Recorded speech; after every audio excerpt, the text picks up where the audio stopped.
এটি সেই সময়ের কথা যখন ইয়েমেনের শহর এডেনে খাজা আব্দুর রহমান নামে এক অত্যন্ত সহজ সরল এবং ভদ্র সওদাগর বাস করতেন। তিনি নিজের খেয়ালেই মগ্ন থাকা মানুষ ছিলেন এবং দুনিয়ার চাতুর্য ও চালাকি থেকে বহু দূরে ছিলেন। আব্দুর রহমানের পেশা ছিল ব্যবসা। তিনি দূর দূরান্তের দেশে নিজের মাল নিয়ে যেতেন। তার পদ্ধতি ছিল এই যে দেশে যে জিনিসটি সস্তায় পাওয়া যেত তা সেখান থেকে কিনে নিতেন এবং তারপর সফর করে এমন কোনো দেশে যেতেন যেখানে সেই জিনিসটির প্রচুর চাহিদা থাকত এবং সেখানে তা চড়া দামে বিক্রি করে প্রচুর মুনাফা অর্জন করতেন। একবার আব্দুর রহমান উড়ো খবরে জানতে পারলেন যে বাগদাদ শহরে চন্দন কাঠ খুব দামি বিক্রি হয় এবং সেখানকার লোকেদের মধ্যে এর ব্যাপক চাহিদা রয়েছে। এই খবরের পর তিনি গভীর চিন্তাভাবনায় ডুবে গেলেন।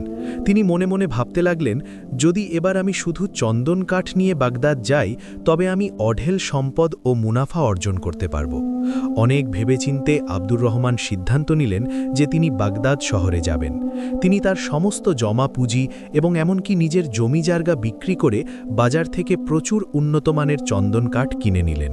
তারপর এক বড় জাহাজে সমস্ত কাঠ লাদিয়ে তিনি বাগদাদের উদ্দেশ্যে রওনা হয়ে গেলেন। প্রায় এক সপ্তাহের দীর্ঘ এবং ক্লান্তিকর সমুদ্র ভ্রমণের পর তার জাহাজ বাগদাদ বন্দরে গিয়ে ভিড়ল। আব্দুর রহমান খুব বুদ্ধিমান ছিলেন। তিনি ভাবলেন, অজানা শহরে হুট করে মাল নামানো ঠিক হবে না। আমি আগে শহরে গিয়ে বাজারের হালচাল জেনে নিই, তারপরেই নিশ্চিন্তে জাহাজ থেকে নিজের মাল নামাবো। কিন্তু খারাপ খবর এবং সুগন্ধ ছড়াতে দেরি হয় না।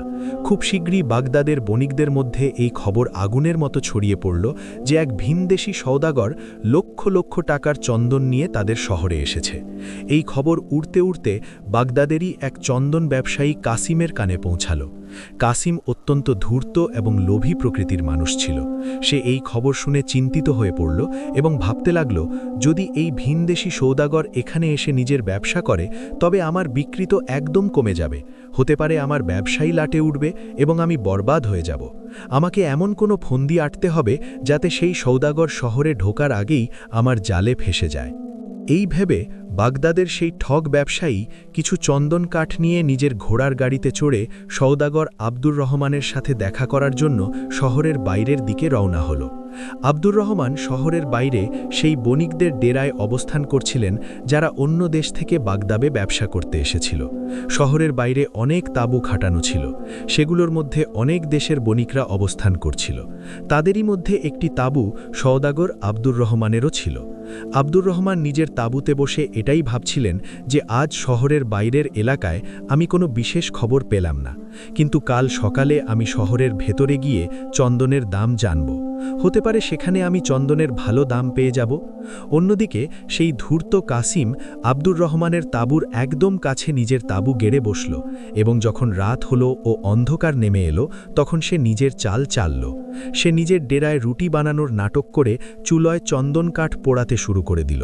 যেই চন্দন জ্বলল তার সুগন্ধ বাতাসে ছড়িয়ে পড়ল এবং সওদাগর আব্দুর রহমানের নাকে পৌঁছাল। সে চমকে উঠল এবং ভাবতে লাগল, আরে এ চন্দন কাঠ কে পোড়াচ্ছে? আমাকে দেখতে হবে। আমি তো শুনেছি যে এখানে চন্দনের দাম অনেক বেশি। তাহলে এ কোন বোকা যে এইভাবে তা পুড়িয়ে নষ্ট করছে? সে এক্ষুনি নিজের তাঁবু থেকে বের হলো এবং চন্দনের গন্ধ শুকতে শুকতে কাসিমের তাঁবুর কাছে পৌঁছে গেল। সেখানকার দৃশ্য দেখে সে খুব অবাক হলো যে এক ব্যক্তি সত্যিই চন্দন কাঠ জ্বালিয়ে রুটি পাকাচ্ছে। আব্দুর রহমান তাকে বলতে লাগল, আরে মিয়া, তুমি কে এবং তুমি চন্দনের এত দামি কাঠকে এভাবে জ্বালিয়ে ছাই কেন করছো? কাসিম বড়ই মাসুমিয়তের সাথে উত্তর দিল, এসো ভাই, বসো। আমার নাম কাসিম। আমি বাগদাদেরই বাসিন্দা এবং এখানে চন্দনের ব্যবসা করি। কিন্তু ভাই, তুমি কে এবং তুমি চন্দনকে দামি কেন বললে? আব্দুর রহমান বলল, আমার নাম আব্দুর রহমান।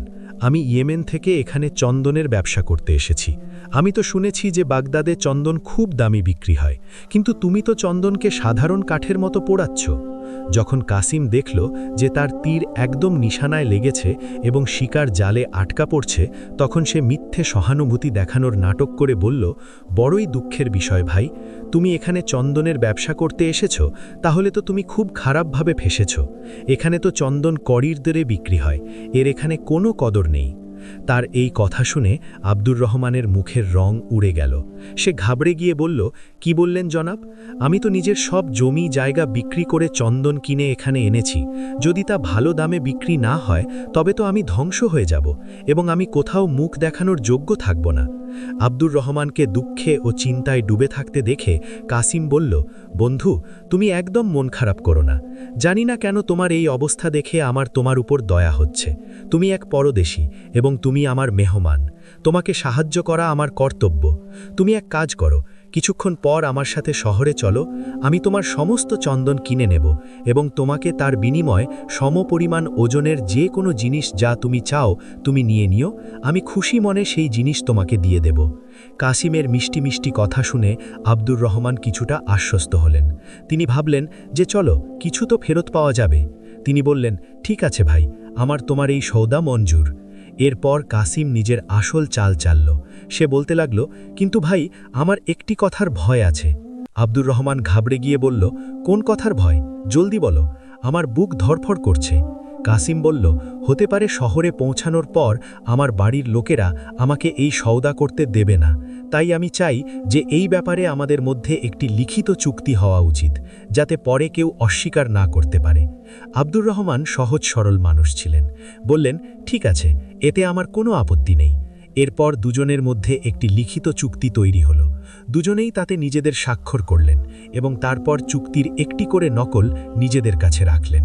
পরে কাসিম বলতে লাগল, চলো ভাই, আমার কাছে ঘোড়ার গাড়ি আছে, ওটা দিয়েই নগরে যাই। সেখানে আমি তোমাকে এক সরাইখানায় থাকার ব্যবস্থা করে দেব এবং 1-2 দিনের মধ্যে তোমার কাছ থেকে সমস্ত চন্দন নিয়ে সমপরিমাণ ওজনের তোমার মুখ চাওয়া জিনিস তোমাকে দিয়ে দেব। আব্দুর রহমান কৃতজ্ঞতা স্বীকার করে বললেন, তোমার অনেক অনেক ধন্যবাদ বন্ধু, আমি তোমার এই উপকার কখনো ভুলব না। এরপর কাসিম নিজের সব মালপত্র ঘোড়ার গাড়িতে রাখল এবং আব্দুর রহমানকে নিয়ে শহরের দিকে রওনা হলো। শহরে পৌঁছে কাসিম আব্দুর রহমানকে এক সরাইখানায় থাকার ব্যবস্থা করে দিল এবং পরের দিন দেখা করার কথা বলে সেখান থেকে চম্পট দিল। সেই সরাইখানার মালিক, যার নাম ছিল শেখ আবদুল্লাহ, একজন অত্যন্ত সম্মানীয়, নেক এবং খোদাভীরু মানুষ ছিলেন। তিনি আব্দুর রহমানের জন্য খাবার নিয়ে এলেন এবং অত্যন্ত নম্রভাবে জিজ্ঞেস করলেন, আপনার নাম কি জনাব? আপনি এখানে কোন উদ্দেশ্যে তাশরিফ আনেছেন? আব্দুর রহমান বিষণ্ণ কণ্ঠে বললেন, আমি ইয়েমেন থেকে এখানে চন্দনের ব্যবসা করতে এসেছি, কিন্তু মনে হচ্ছে আমাকে বড়সড় লোকসানের মুখে পড়তে হবে। সরাইখানার মালিক শেখ আবদুল্লাহ এই কথা শুনে অবাক হয়ে গেলেন এবং বললেন, কি বললেন আপনি? চন্দনের ব্যবসায় লোকসান? এটা আপনি কেমন পাগলের মতো কথা বলছেন? আব্দুর রহমান বলল, হ্যাঁ ভাই, আমি তো এটাই ভেবে এসেছিলাম যে এখানে চন্দন খুব দামি বিক্রি হবে, কিন্তু আমার ধারণা ভুল প্রমাণিত হলো। এখন আমাকে নিজের সমস্ত সম্পদের চন্দন কড়ির দরে বিক্রি করতে হচ্ছে। আব্দুর রহমানের এই বোকা বোকা কথা শুনে সরাইখানার মালিক মুচকি হাসলেন এবং বললেন, মনে হচ্ছে হুজুর, কেউ আপনাকে খুব বাজেভাবে বিভ্রান্ত করেছে। বাগদাদে তো চন্দন হীরা মুক্তোর চেয়েও বেশি দামি বিক্রি হয়। তারপর শেখ আবদুল্লাহ বললেন, এই কথা তো শহরের বাচ্চা বাচ্চাও জানে। মনে হচ্ছে আপনি কোনো ঠকের পাল্লায় পড়েছেন। এমনিতেও এখানে কদমে কদমে ঠক বসে আছে। যাই হোক, আমি এখন চলি। যদি কোনো জিনিসের দরকার হয় তবে ডাক দেবেন। এই কথা বলে সরাইখানার মালিক সেখান থেকে চলে গেলেন। মালিক চলে যাওয়ার পর বেচারা আব্দুর রহমান মনে মনে ভাবতে লাগল, আচ্ছা, তো এর মানে হলো সেই ব্যবসায়ী আমাকে ঠকানোর জন্য এই সমস্ত নাটক সাজিয়েছিল এবং আমি খুব সহজেই তার পাতা জালে ফেসে গেলাম। কিন্তু এখন তো আর কিছু করার নেই। আমি অনেক লোকের সামনে তার সাথে লিখিত চুক্তি করে ফেলেছি। গল্পে এগিয়ে যাওয়ার আগে আপনাদের কাছে একটি ছোট্ট অনুরোধ, যে যদি আপনাদের আমাদের এই গল্পগুলো ভালো লাগে তবে আমাদের চ্যানেলটিকে অবশ্যই সাবস্ক্রাইব করবেন। ধন্যবাদ। পরের দিন আব্দুর রহমান নিজের দুঃখ ভুলতে এবং মন ভালো করতে শহর ভ্রমণে বের হলো। চলতে চলতে সে এক জায়গায় কিছু লোককে দাবা খেলতে দেখল। সে ভাবল, কেননা কিছুক্ষণ দাবা খেলে নিজের মন ভালো করা যাক। সেই ব্যবসায়ী কাসিম তো সন্ধেবেলাই আসবে। এই ভেবে আব্দুর রহমান সেই লোকেদের কাছে গিয়ে বলতে লাগল, ভাইয়েরা, আমি কি আপনাদের সাথে দাবা খেলতে পারি? অনেক দিন হলো আমি দাবায় হাত দিইনি। যদি হার জিতের বাজিতে কোনো শর্তও থাকে তবে তাও আমার মঞ্জুর। সেই লোকেদের মধ্যে এক চালাক লোক, যার নাম ছিল মির্জা, সে বলল, ভাই, আমরা তো একটাই শর্তে খেলি, যে হেরে যাওয়া ব্যক্তিকে জয়ী ব্যক্তির হুকুম পালন করতে হবে। যদি মঞ্জুর হয় তবে বসে পড়ো। কেউ সত্যিই বলেছে যে যখন মানুষের খারাপ দিন আসে তখন তার বুদ্ধিতে পর্দা পড়ে যায়। আব্দুর রহমানের সাথেও তাই হলো। সে না ভেবেই সেই লোকেদের শর্ত মেনে নিল এবং তাদের সাথে দাবা খেলতে রাজি হয়ে গেল। ফলাফল এই হলো যে আব্দুর রহমান দাবায় খুব খারাপভাবে হেরে গেল এবং সাথে সাথে সেই শর্তও হেরে গেল। আব্দুর রহমান বলল, ঠিক আছে ভাই, আমি হেরে গেছি, বলো এখন তোমার কি হুকুম? জেতা ব্যক্তি মির্জা বলল, আমার হুকুম হলো তোমাকে কাছের এই সমুদ্রের সমস্ত জল পান করতে হবে। এটা শুনে আব্দুর রহমানের মুখ হাঁ হয়ে গেল, সে ভ্যাবাচাক্কা খেয়ে গেল এবং তারপর রেগে গিয়ে বলতে লাগলো, এ তুমি কি বকছ? এই অসম্ভব কাজ কে পূরণ করতে পারে? কোনো মানুষ সমুদ্র কি করে পান করতে পারে? জেতা ব্যক্তি মির্জা বলল, তোমাকে শর্ত অনুযায়ী আমার হুকুম পালন করতেই হবে, নতুবা শাস্তি ভোগ করার জন্য তৈরি হয়ে যাও। খেলা দেখার জন্য জমা হওয়া বাকি লোকেরা, যারা আসলে মির্জারই সাথী ছিল, তারাও মির্জার কথায় সায় দিতে লাগলো এবং বলতে লাগলো, হ্যাঁ হ্যাঁ, মির্জা একদম ঠিক বলছে, কথা অনুযায়ী তোমাকে এর হুকুম মানতেই হবে। এই কথা নিয়ে সেই লোকগুলো এবং আব্দুর রহমানের মধ্যে ঝগড়া হতে লাগলো। দেখতে দেখতে সেখানে খুব ভিড় জমে গেল। সেই ভিড়ের মধ্যে এক কানা লোকও উপস্থিত ছিল, যার নাম ছিল বশির। সে ভাবতে লাগলো, এই এক ভালো সুযোগ, এমন সোনার পাখি দ্বিতীয়বার হাতে আসবে না। সেই কানা লোক বশির এগিয়ে এলো এবং আব্দুর রহমানের কলার ধরে বলতে লাগলো, ভাইয়েরা, এই ধূর্ত কিছুতেই আপনাদের কথা মানবে না, কারণ আমি একে খুব ভালো করে চিনি। ভালো এটাই হবে যে আপনারা একে সৈনিকদের হাতে তুলে দিয়ে কোতোয়ালের কাছে নিয়ে যান। সেখানে উপস্থিত লোকেরা জিজ্ঞেস করতে লাগলো, তুমি কে এবং তুমি একে কি করে চেনো? সেই এক চোখওয়ালা লোক বলল, ভাইয়েরা, এ এক মস্ত বড় ঠগ। এ আমাকে নিজের মিষ্টি কথায় ফাঁসিয়ে আমার এক চোখ চুরি করে নিয়েছে এবং আমি কপাল চাপড়ে মরেছি। বাকি লোকেরা অবাক হয়ে বলল, কি সত্যি? সে বলল, আর নয়তো কি, তাই তো আমি কানা হয়ে গেছি। সেই কানা লোকটির কথা শুনে আব্দুর রহমান খুব খারাপভাবে ঘাবড়ে গেল এবং ভাবতে লাগল, হে আল্লাহ, এবারে কোন নতুন বিপদ ঘাড়ে পড়ল? কেউ কি চোখও চুরি করতে পারে? যখন সেই কানা লোকটি কেঁদে কেঁদে লোকেদের বলছিল, ভাইয়েরা, আমার ওই চোখটিও ঠিক তেমনই ছিল যেমনটা এই লোকটির আছে। আগে এই লোক কানা ছিল এবং তারপরে আমার এক চোখ চুরি করে নিজের চোখের জায়গায় লাগিয়ে নিয়েছে এবং আমাকে কদাকার বানিয়ে দিয়েছে। খোদার দোহাই, আপনারা এর থেকে আমাকে আমার চোখ ফেরত পাইয়ে দিন। কানা লোকটির এ কথা বলতেই ভিড় রাগে চেঁচিয়ে উঠল, বের করে নাও, এই ধূর্ত লোকটির চোখ বের করে নাও এবং তা তার আসল মালিককে দিয়ে দাও। হ্যাঁ হ্যাঁ, বের করে নাও, এর এটাই শাস্তি। আব্দুর রহমান চিৎকার করে উঠল, থামো আপনারা, এ লোক মিথ্যে বলছে, আমি একে আগে কখনো দেখিও নি। তখনই ভিড় থেকে আরেক লোক উঠল, যার নাম ছিল ফিরোজ। সে বলল, থামো ভাইয়েরা, এর এক চোখ নেওয়ার সাথে সাথে আমারও বিচার করো। আব্দুর রহমানের দিকে এগিয়ে আসা ভিড় থেমে গেল এবং সেই লোকটিকে জিজ্ঞেস করতে লাগলো, কি হলো, এ তোমার সাথেও কোনো চালাকি করেছে নাকি? সে বলল, হ্যাঁ ভাইয়েরা, এই ধূর্ত কিছুদিন আগে আমার কাছ থেকে আমার লোহার পাজামা ঠকিয়ে নিয়েছে। দয়া করে এই লোকটির চোখের সাথে সাথে আমার লোহার পাজামাও এর কাছ থেকে ফেরত পেতে আমাকে সাহায্য করুন। সেই লোকটির এ কথা বলতেই ভিড় আব্দুর রহমানকে ধরে ফেলল এবং তার মারধর শুরু করে দিল। লোকেরা তার কাছে কানা লোকের চোখ এবং লোহার পাজামার দাবি করতে লাগল। বেচারা আব্দুর রহমান চক্কর খেয়ে গেল এবং নিজের দুর্ভাগ্য নিয়ে কাঁদতে লাগল। ভিড়ের হাত থেকে বাঁচার তার কোনো উপায় মাথায় আসছিল না।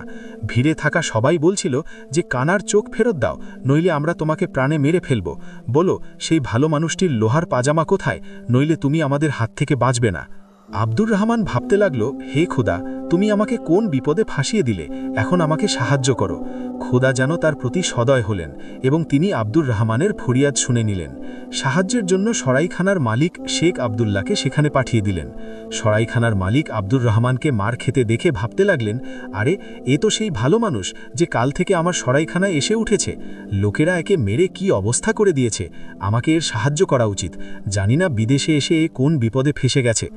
সরাইখানার মালিক সাথে সাথে এগিয়ে গিয়ে ভিড়কে শান্ত করলেন এবং তাদের কাছে সব ঘটনা জানতে চাইলেন। আসল ঘটনা জানার পর তার বুঝতে দেরি হলো না যে আব্দুর রহমান ঠকের জালে ফেসে গেছে এবং এই সব ঠক তাকে আলাদা আলাদা উপায়ে লুটতে চায়। সব কিছু বোঝার এবং জিজ্ঞেস করার পর তিনি ভিড়কে বললেন, শোনো ভালো মানুষেরা, এ লোক অনেক মার খেয়েছে, এ মুসাফির এবং আমার সরাইখানায় উঠেছে। এখন তোমরা একে আমার জিম্মায় ছেড়ে দাও। তোমরা যখন বলবে, যে অবস্থায় বলবে, আমি একে আদালতে পেশ করে দেব। সরাইখানার মালিক শেখ আবদুল্লার সততা এবং নেক আমলের চর্চা পুরো শহরে ছিল, তাই ভিড় তাদের কথা মেনে নিল এবং সবাই যে যার বাড়ি চলে গেল। সরাইখানার মালিক আব্দুর রহমানকে বলতে লাগলেন, এসো ভাই, আমরাও সরাইখানায় যাই, সেখানে পৌঁছে আমি তোমার মলমপট্টি করে দেব। যদি আমি সময়ে না আসতাম, তবে কে জানে এরা তোমার কি অবস্থা করত।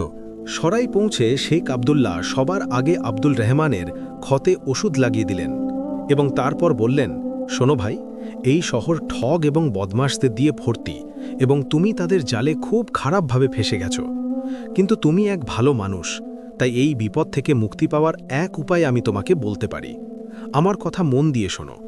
এই শহরে যত ঠগ এবং বদমাশ আছে তাদের সকলের এক ওস্তাদ আছে যে চোখে অন্ধ। তাকে সবাই অন্ধ ওস্তাদ বলে। এই সমস্ত ঠগ এবং বদমাশরা সন্ধ্যায় তার কাছে গিয়ে নিজের নিজের কীর্তিকলাপ শোনায় এবং সেই অন্ধ ওস্তাদ এদের পরিকল্পনায় ভুল ধরিয়ে দিয়ে এদের নতুন নতুন ফন্দি বাতলে দেয়। যেমন করেই হোক, তুমি আজ রাতেই নিজের ছদ্মবেশ ধারণ করে সেখানে চলে যাও। যারা তোমাকে নিজেদের জালে ফাঁসিয়েছে তারাও সেখানে অবশ্যই আসবে। ঠগদের অন্ধ ওস্তাদ যে পরামর্শ তাদের দেবে তা তুমি খুব মনোযোগ দিয়ে শুনে নিও। আমার মনে হয় তোমার লাভের কোনো না কোনো কথা তুমি সেখানে অবশ্যই পেয়ে যাবে এবং তুমি এই বিপদ থেকে মুক্তি পেয়ে যাবে। তার কথা শুনে আব্দুল রহমান বলতে লাগল, আপনার পরামর্শের জন্য অনেক অনেক ধন্যবাদ। আমি আজ রাতেই সেই ঠগদের ওস্তাদের আস্তানায় যাব। এরপর সরাইখানার মালিক আব্দুল রহমানকে সেই আস্তানার পুরো বিবরণ দিলেন এবং পুরো রাস্তা বুঝিয়ে দিলেন।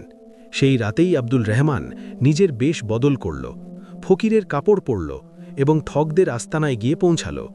সেখানে এক কোনায় গিয়ে লুকিয়ে বসে পড়ল। ঠগদের অন্ধ ওস্তাদ নিজের বাকি চেলাদের অপেক্ষা করছিল। কিছুক্ষণ পরেই 10 থেকে 15 জন বদমাশ এবং ঠগ সেখানে এসে গেল। এদের মধ্যে সেই 4 জন ঠগও সামিল ছিল যারা আব্দুল রহমানকে ফাঁসিয়েছিল। সবার আগে চন্দন ব্যবসায়ী কাসেম নিজের কাহিনী শোনাল এবং নিজের চালাকির খুব প্রশংসা করতে করতে অন্ধ ওস্তাদকে বলতে লাগল, ওস্তাদ, আমার ফন্দি কেমন ছিল? আমার বিশ্বাস যে কাল আমার লক্ষ লক্ষ টাকা লাভ হবে। আমি তাকে চন্দনের ওজনের সমান তার মুখ চাওয়া জিনিস দেওয়ার কথা দিয়েছি। তার কথা শুনে অন্ধ ওস্তাদ জোরে হাসল এবং তারপর বলল, আরে ভাই, তুমি তো নিজের চালাকিতে নিজেই ফেসে গেলে। তুমি সেই লোকটির সাথে লিখিত চুক্তি করেছ যে চন্দনের বদলে সে যা চাইবে তা তুমি তাকে দেবে। এখন একটু ভাবো, যদি সেই লোক চন্দন কাঠের বদলে পিসু নামক পোকা চায় তবে তুমি তাকে কি দেবে? কারণ পিসু তো এত হালকা হয় যে যদি তুমি সারা জীবনও মাথা ঠুকতে থাকো তবুও 1 পোয়া পিসু জমা করতে পারবে না। তুমি এই ব্যাপারে খেয়ালই করনি। অন্ধ ওস্তাদের কথা শুনে চন্দন ব্যবসায়ী কাসেম ভ্যাবাত চ্যাকা খেয়ে গেল, কিন্তু তারপর একটু সামলে নিয়ে বলল, ওস্তাদ, তুমি কথা তো কাজেরই বলেছ, কিন্তু এই কথা সেই বোকা সওদাগরের মাথায় কোথা থেকে আসবে? এ কথা বলে কাসিম জোরে জোরে হাসতে লাগল। এরপর দাবা খেলা সেই লোক মির্জা নিজের কাহিনী বর্ণনা করল যে কিভাবে সে সওদাগরকে সমুদ্র পান করার শর্তে হারিয়েছে। তখন অন্ধ ওস্তাদ বলল, তুমিও ধোঁকা খেয়ে গেলে বাছা। যদি সেই লোক তোমাকে বলে যে শর্ত অনুযায়ী আমি পুরো সমুদ্রের জল পান করতে প্রস্তুত, কিন্তু আগে তোমাকে সেই সমস্ত নদী এবং নালা বন্ধ করতে হবে যা সব সময় সমুদ্রে পড়ছে এবং জল বাড়িয়ে চলেছে, যাতে আমি আরামে জল পান করতে পারি, তবে তুমি কি করবে? কি তুমি নদী আটকাতে যাবে? দাবাজয়ী মির্জাও নিজের ওস্তাদের কথা শুনে চুপ হয়ে গেল। সে বলল, আমি তো এটা ভাবিইনি। এরপর তৃতীয় ঠগ অর্থাৎ সেই কানা লোকটি বশির নিজের চালাকির গল্প শোনাল। ওস্তাদ, আমি সেই লোকটির ওপর আমার এক চোখ চুরির অভিযোগ লাগিয়েছি এবং আমার বিশ্বাস যে সে আমাকে আমার চোখ দিতে পারবে না এবং এর বদলে আমি তার কাছ থেকে প্রচুর ধন খসিয়ে নেব। অন্ধ ওস্তাদ বলল, আরে বোকা, এই মিথ্যে চুরির অভিযোগ নিয়ে তুমি কোতোয়ালের কাছারিতে যেও না, নইলে তুমিই বিপদে পড়ে যাবে। ধরো সেই লোক বলে দিল যে সে তোমাকে তোমার দ্বিতীয় চোখ দিতে প্রস্তুত, কিন্তু তার তোমার দ্বিতীয় চোখটিও চাই হবে যাতে সে তোমার এক চোখের সাথে আগের চোখটি মিলাতে পারে এবং ওজন করতে পারে। যদি দুটো চোখ একই রকম হয় তবে সে তোমার চোখ ফিরিয়ে দেবে, নতবা তোমার দাবি মিথ্যে প্রমাণিত হবে। তখন তুমি কি করবে? কি নিজের দ্বিতীয় চোখও বের করাবে? অন্ধ ওস্তাদের কথা শুনে কানা লোকটির হুঁশ উড়ে গেল। সে ভাবতে লাগল, আরে বাপরে, এই চক্করে কোথাও আমার দ্বিতীয় চোখটিও না চলে যায়। তারপর সব শেষে লোহার পাজামাওয়ালা ঠগ ফিরোজ নিজের শয়তানি ভরা কীর্তি শোনাতে লাগল এবং হাসতে হাসতে বলল, আমিও কোতোয়ালের কাছারিতে এটাই বলবো যে যদি সে আমাকে লোহার পাজামা না দিতে পারে তবে তার বদলে আমাকে 10,000 স্বর্ণমুদ্রা দেওয়া হোক। ওস্তাদ, আমার মনে হয় আমার পরিকল্পনায় কেউ কোনো ভুল বের করতে পারবে না। ওস্তাদ বলল, তোমার পরিকল্পনাও ভুল। যদি সেই লোক এটা বলে দেয় যে সে তোমাকে লোহার পাজামা সেলাই করে দিতে প্রস্তুত, কিন্তু সেটা সেলাই করার জন্য আগে লোহার সুতো চাই, তো তখন তুমি কি করবে? সুতো কোথা থেকে আনবে? এটা শুনে সে ভাবতে লাগল, আরে আমার তো সব প্ল্যান ওস্তাদ বরবাদ করে দিল। এরপর সেই 4 ঠগ নিজেদের মধ্যে পরামর্শ করতে লাগল এবং নিজেদের ওস্তাদকে বলল, ওস্তাদজি, সেই সওদাগর তো 1 নম্বরের বোকা লোক। অমন বুদ্ধিমত্তার কথা তার মাথায় কোথা থেকে আসবে? আমরা তো কালই কোতোয়ালের কাছারিতে যাব এবং নিজেদের দাবি পেশ করে দেব। ওপরবালার যা মর্জি হবে দেখা যাবে। ওস্তাদ বলল, তোমাদের বয়ান এবং তোমাদের পরিকল্পনায় যা কমতি ছিল তা আমি তোমাদের সবাইকে বলে দিলাম। এখন তোমাদের যা ইচ্ছা তাই করো। ব্যবসায়ী আব্দুল রহমান নিজের জায়গায় লুকিয়ে চুপচাপ সব কিছু শুনছিল। এরপর সব ঢগ এবং বদমাশ তাদের অন্ধ ওস্তাদের কাছ থেকে বিদায় নিয়ে সেখান থেকে চলতে শুরু করল। তখন আব্দুল রহমান তাদের ভিড়েই মিশে গিয়ে সেখান থেকে বেরিয়ে গেল। সে ভাবতে লাগল, সরাইখানার মালিক যা বলেছিলেন সেই উপায় তো খুবই সফল হলো। এখন আমি এদের সবাইকে মজা দেখাবো। খোদার লাখ লাখ শুকরিয়া যে আমার টাকা ডোবার হাত থেকে বেঁচে গেল। এরপর সে সুযোগ বুঝে সেই লোকেদের থেকে আলাদা হয়ে গেল এবং সরাইখানায় পৌঁছে সেই সমস্ত কথা সরাইখানার মালিককে শোনাল। সরাইখানার মালিক স্বস্তির নিঃশ্বাস ফেললেন। পরের দিন চন্দন ব্যবসায়ী কাসেম, যে আসলে এক ঠগ ছিল, সে আব্দুল রহমানের কাছে এলো। আব্দুল রহমান তাকে চন্দন কাঠ দিতে সোজাসুজি মানা করে দিল। এটা শুনে ঠগ কাসেম বলতে লাগল, আরে প্রতারক, তুমি আমার সাথে লিখিত চুক্তি করেছ, ঠিক আছে, এখন আমি তোমাকে কোতোয়ালের কাচারিতেই দেখে নেব। এবং তারপর সে পা ঠুকতে ঠুকতে সেখান থেকে চলে গেল। দুদিন পর আব্দুল রহমান সরাইখানার মালিক শেখ আবদুল্লাকে সাথে নিয়ে কোতোয়ালের কাচারিতে হাজির হল। সবার আগে সওদাগর কাসিমের মামলা কোতোয়ালের সামনে পেশ করা হলো। সব কথা মন দিয়ে শোনার পর কোতোয়াল আব্দুল রহমানকে জিজ্ঞেস করলেন, আব্দুল রহমান, তোমার উপর কাসিম যে অভিযোগ লাগিয়েছে, তুমি কি তার সাফাইয়ে কিছু বলতে চাও? আব্দুল রহমান বলল, হ্যাঁ হুজুর, আমি বলতে চাই যে আমার উপর যে অভিযোগ লাগানো হয়েছে তা সম্পূর্ণ ভুল এবং ভিত্তিহীন। কোতোয়াল বললেন, কিন্তু কাসিমের তো বক্তব্য এই যে তোমাদের দুজনের মধ্যে চন্দন কেনা এবং বেচা নিয়ে যে লিখিত চুক্তি হয়েছিল তা তুমি সই করেছ এবং সেই চুক্তি আমার সামনে আছে।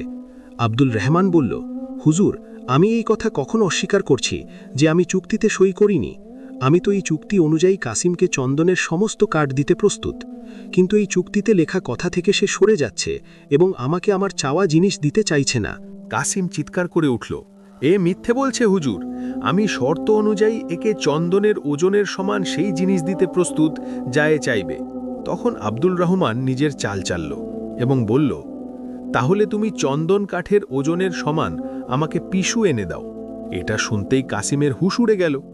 অন্ধ ওস্তাদ যা বলেছিল সেই কথা সত্যি হলো। সে অনুনয় বিনয় করে কোতোয়ালকে বলল, হুজুর, আমি এত পিসু কথা থেকে আনব? ওটা তো খুবই হালকা হয় এবং তাদের ধরা অসম্ভব। আমাকে মাফ করে দিন, আমি আমার দাবি ফিরিয়ে নিচ্ছি। কোতোয়াল তাকে ধমক দিয়ে বললেন, না, এখন তুমি এমনটা করতে পারো না। তোমার কথা থেকে পরিষ্কার বোঝা যাচ্ছে যে তুমি এই সহজ সরল ব্যবসায়ীকে শুধুই তং করেছ। আমি তোমাকে 10,000 স্বর্ণ মুদ্রার জরিমানা করছি এবং এই ধন থেকে অর্ধেক ধন ব্যবসায়ী আব্দুল রহমানকে দিয়ে দেওয়া হবে। সেই ঠগ অনেক কাঁদল, অনুনয় করল, কিন্তু কোতোয়াল তার একটাও শুনলেন না এবং তারপর সৈনিকরা কোতোয়ালের আদেশে তাকে ধরে সেখান থেকে নিয়ে গেল। এখন দ্বিতীয় ঠগ ফিরোজের পালা ছিল। সে ভয়ে কাঁপতে কাঁপতে কোতোয়ালের সামনে এলো। সে লোহার পাজামা চুরি হওয়ার অভিযোগ আব্দুল রহমানের উপর লাগালো। আব্দুল রহমান বলল, হুজুর, এ আমার উপর মিথ্যে অপবাদ। আপনিই ভাবুন, চোখও কি কখনো চুরি করা যায়? তবুও যদি এর এই দাবি সত্যি হয় তবে আমি নিজের এক চোখ একে দিতে প্রস্তুত, কিন্তু ন্যায় বিচারের জন্য জরুরি যে আগে এ নিজের দ্বিতীয় চোখটি বের করে আমার সামনে রাখুক। তারপর আমি এর চোখের সাথে আমার বের করা চোখ মেলাবো এবং ওজন করব। যদি দুটো চোখ একই রকম প্রমাণিত হয় তবে আমি একে আমার চোখ খুব খুশি মনে দিয়ে দেব, কিন্তু এমনটা না হলে একে মিথ্যে বলার কঠোর শাস্তি দেওয়া হোক। আব্দুল রহমানের কথা শুনে সেই কানা লোক ঘাবড়ে গেল এবং হঠাৎ চিৎকার করে উঠল, হুজুর, এ আপনাকে বিভ্রান্ত করার চেষ্টা করছে, এর কথায় আসবেন না, এ তো আমাকে একদম অন্ধ করে দিতে চায়। কোতোয়াল বলতে লাগলেন, মিথ্যে এবং সত্যের ফয়সালা আমি করব। ব্যবসায়ী আব্দুল রহমানের কথা একদম ঠিক, মনে হচ্ছে এর চোখে সত্যি তোমার চোখ আছে। তুমি একে তোমার দ্বিতীয় চোখটি বের করে দাও, দুটো চোখ মেলানো হবে, মিথ্যে এবং সত্যের ফয়সালা হয়ে যাবে। কোতোয়ালের এই কথা শুনে সেই লোকটির হুঁশ উড়ে গেল, এটা ভেবে যে তার দ্বিতীয় চোখটিও চলে যাবে। কানা লোকটি কোতোয়ালের পায়ে পড়ে গেল এবং দয়ার ভিক্ষা চাইতে লাগল, আমাকে মাফ করে দিন হুজুর, আমি এর ওপর মিথ্যে অভিযোগ লাগাচ্ছিলাম। আমি আমার অপরাধ স্বীকার করছি, কিন্তু আমার দ্বিতীয় চোখ বের করবেন না। তার শয়তানি দেখে কোতোয়াল রাগে তাকে এক জোরদার লাথি মারলেন এবং বলতে লাগলেন, দূর হয় এখান থেকে পাপী, এই লোকটিকে এখান থেকে নিয়ে যাও এবং একেও 50 দোররা মেরে 6 মাসের জন্য জেলে ঢুকিয়ে দেওয়া হোক। তারপর সব শেষে দাবা খেলার শর্ত লাগানো সেই ঠগ মির্জা পেশ হলো। সে বড়ই ধূর্তামির সাথে নিজের সব কথা বলল এবং তারপর বলল, হুজুর, এখানে সাক্ষীর জন্য অনেক লোক উপস্থিত আছে। আপনি চাইলে তাদের জিজ্ঞেস করে নিন যে আমি দাবায় জিতেই এর থেকে শর্ত জিতেছিলাম, কিন্তু এখন এ আমার হুকুম পালন করছে না। তার কথা শুনে কোতোয়াল ব্যবসায়ী আব্দুর রহমানকে জিজ্ঞেস করলেন, আব্দুর রহমান, তুমি শর্তে হারার পরেও এর হুকুম পালন করনি এবং এর হুকুম অনুযায়ী সমুদ্রের জল কেন পান করনি? তুমি কি এই কথা অস্বীকার করছো যে তুমি দাবা খেলার সময় কোনো শর্ত লাগাওনি? আব্দুর রহমান বলল, আমি শর্ত লাগিয়েছিলাম হুজুর, এবং আমি হেরেও গিয়েছিলাম। আমি এর হুকুম পালন করতেও রাজি এবং সমুদ্র পান করতেও রাজি, কিন্তু হুজুর, আপনি একে বলুন যে আগে সেই সব নদী এবং দরিয়ার জল থামিয়ে দিক যা সব সময় সমুদ্রে পড়তে থাকে। যদি সেই জল ক্রমাগত সমুদ্রে পড়তে থাকে, তবে আমি সমুদ্র পান করে খালি কি করে করতে পারব? কোতোয়ালের তো আগেই এই সন্দেহ ছিল যে সে এক ঠগ এবং আব্দুর রহমানকে ঠকানোর চেষ্টা করছে। তাই আব্দুর রহমানের বুদ্ধিদীপ্ত কথা শুনে কোতোয়াল মনে মনে খুব খুশি হলেন। তিনি সাথে সাথে সেই লোকটিকে বললেন, তুমি আগে গিয়ে নদীর জল আটকাও, তারপর আব্দুর রহমান সমুদ্রের সব জল পান করে যাবে এবং নদীর জল আটকানোর এই কাজ আজই শেষ হওয়া চাই। এটা শুনে সেই ঠগ ভাবতে লাগল, আমিও মরেছি। কোতোয়ালের হুকুম শুনে তো তার পুরো শরীর ঘামে ভিজে গেল। পরের মুহূর্তেই সে কোতোয়ালের পায়ে পড়ে গেল এবং নিজের গুনাহ কবুল করে বলল, হুজুর, আমার উপর দয়া করুন, আমাকে মাফ করে দিন। আমি আপনাকে বিশ্বাস দিচ্ছি যে আর কখনো কাউকে ঠকানোর ভুল করব না। কোতোয়াল বলতে লাগলেন, তোমার মতো লোকেদের প্রতি আমার কোনো সহানুভূতি নেই, কারণ তোমার মতো লোকেদের কারণে আমাদের এই শহরের নাম বদনাম হয়। কোতোয়াল হুকুম দিলেন সৈনিকদের, একে নিয়ে যাও, একেও 100 দররা মেরে 6 মাসের জন্য জেলে বন্দি করে দাও। দেখতে দেখতে সিপাহীরা সেই ঠককে সেখান থেকে নিয়ে গেল। এরপর কোতোয়াল বলতে লাগলেন, ব্যবসায়ী আব্দুর রহমান, তোমার উপর লাগানো সমস্ত অভিযোগ মিথ্যে এবং ভিত্তিহীন প্রমাণিত হয়েছে, তাই আমি তোমাকে নির্দোষ ঘোষণা করছি।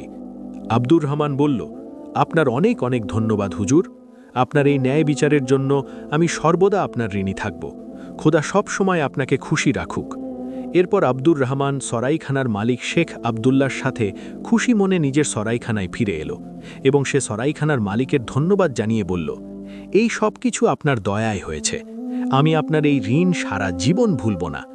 সরাইখানার মালিক বললেন, এতে ঋণের কোনো ব্যাপার নেই ভাই, তুমি এক সহজ সরল মানুষ, খোদাই তোমাকে সাহায্য করেছেন। এবং তারপর কিছুদিন সেখানে কাটানোর পর আব্দুর রহমান নিজের সমস্ত চন্দন কাঠ খুব ভালো দামে বিক্রি করল এবং প্রচুর মুনাফা করে খুশি মনে একদিন জাহাজে চড়ে নিজের শহর এডেনের দিকে রওনা হয়ে গেল। এই গল্প থেকে আমরা এই শিক্ষা পাই যে মিথ্যে, লোভ এবং চালাকির পরিণাম সব সময় খারাপ হয়।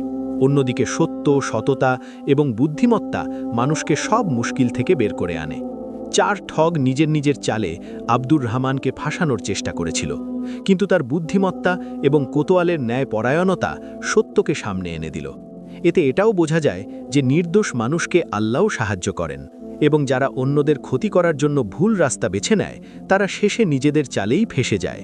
যদি আপনাদের আমাদের এই গল্পটি ভালো লেগে থাকে, তবে ভিডিওটিকে লাইক করবেন, শেয়ার করবেন এবং কমেন্ট বক্সে নিজের মূল্যবান রায় অবশ্যই জানাবেন। এবং আমাদের ইউটিউব চ্যানেল সেরা অ্যান্ড সোলকে সাবস্ক্রাইব করতে ভুলবেন না। ধন্যবাদ।